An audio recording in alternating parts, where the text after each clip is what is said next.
दोस्तों नमस्कार, मैं मुकेश उदयनिया सीधे बोल में आप सभी का स्वागत करता हूं। और बिना लाग लपेटे सीधी बात कहने की जो आदत है, उस बात को लेकर हम आपके सामने हाजिर हैं। दोस्तों, चुनाव आयोग क्या सुप्रीम कोर्ट से ऊपर हो गया, या फिर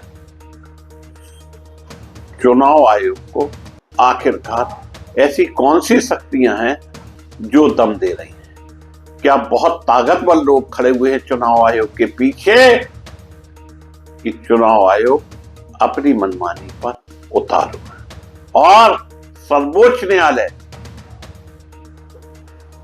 को भी नहीं भाव दे रहा है? चुनाव आयोग ने सुप्रीम कोर्ट में हलफनामा देकर कहा, पूरे देश में समय समय पर एसआईआर कराना उनका विशेष अधिकार है और अधिकार में दखल देना बर्दाश्त। इसे आप क्या मानेंगे? तो आयोग ने कोर्ट में दाखिल अपने हलफनामे में कहा कि संविधान के अनुच्छेद 3 से 24 के अनुसार वोटर लिस्ट बनाना और उसमें समय समय पर बदलाव करना सिर्फ चुनाव आयोग का अधिकार है। यह काम न किसी संस्था और न ही अदालत को दिया जा सकता है। चुनाव आयोग ने कहा कि हम अपनी जिम्मेदारी समझते हैं और वोटर लिस्ट की पारदर्शी रखने के लिए लगातार काम करते हैं। यह हलफनामा एडवोकेट अश्विनी कुमार उपाध्याय की याचिका पर दायर किया गया था। याचिका में मांग की गई थी कि चुनाव आयोग ने 5 जुलाई 2025 को बिहार छोड़कर सभी राज्यों और केंद्र शासित प्रदेशों के मुख्य चुनाव अधिकारियों सीईओ को पत्र भेजकर 1 जनवरी 2026 की तिथि के आधार पर एसआईआर की जिम्मेदारी शुरू करने का निर्देश दिया था। चुनाव आयोग ने कहा, वोटर लिस्ट में बदलाव हमारा अधिकार है।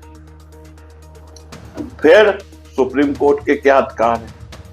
धारा 21 के मुताबिक बदलाव करने की कोई तय समय सीमा नहीं है। समान जिम्मेदारी है हर चुनाव, विधानसभा चुनाव या किसी सीट के खाली होने पर चुनाव पहले पूरा कराना जरूरी होता है।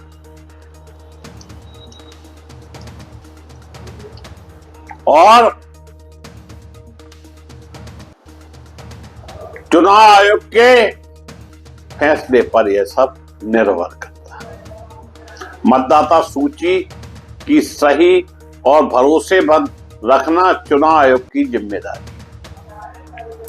इसलिए जनप्रतिनिधि अधिनियम 1950 के तहत 24 जून 2025 को एसआईआर के आदेश के मुताबिक अलग अलग राज्यों में एसआईआर कराने का फैसला किया है।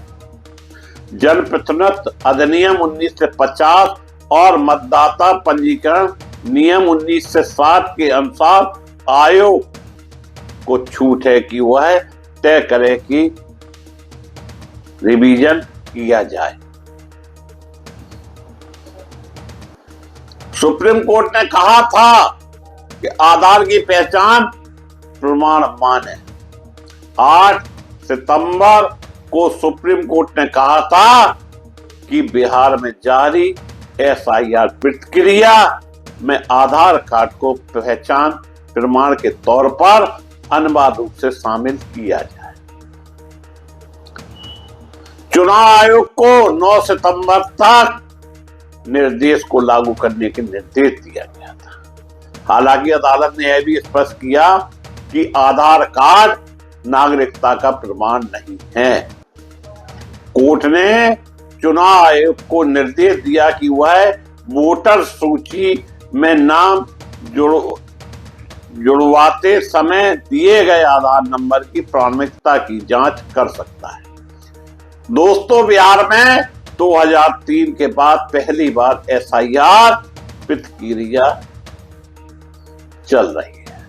चुनाव आयोग का कहना है कि एसआईआर का उद्देश्य उन लोगों का नाम मतदाता सूची से हटाना है जो मर चुके हैं, जिनके पास डुप्लीकेट वोटर कार्ड हैं या जो अवैध प्रवासी। लेकिन विपक्षी दलों ने आरोप लगाया कि प्रक्रिया से लोगों को वोटिंग अधिकार से वंचित किए जाने की साजिश हो रही है। चुनाव आयोग के 24 जून के नोटिफिकेशन के अनुसार बिहार की अंतिम मतदाता सूची 30 सितंबर को प्रकाशित की जाएगी। इस प्रक्रिया के बाद बिहार में कुल मतदाता की संख्या 7 करोड़ कुछ लाख से घटकर 7 करोड़ 24 लाख रह जाएगी। करीबन 65 लाख नाम हटाए गए।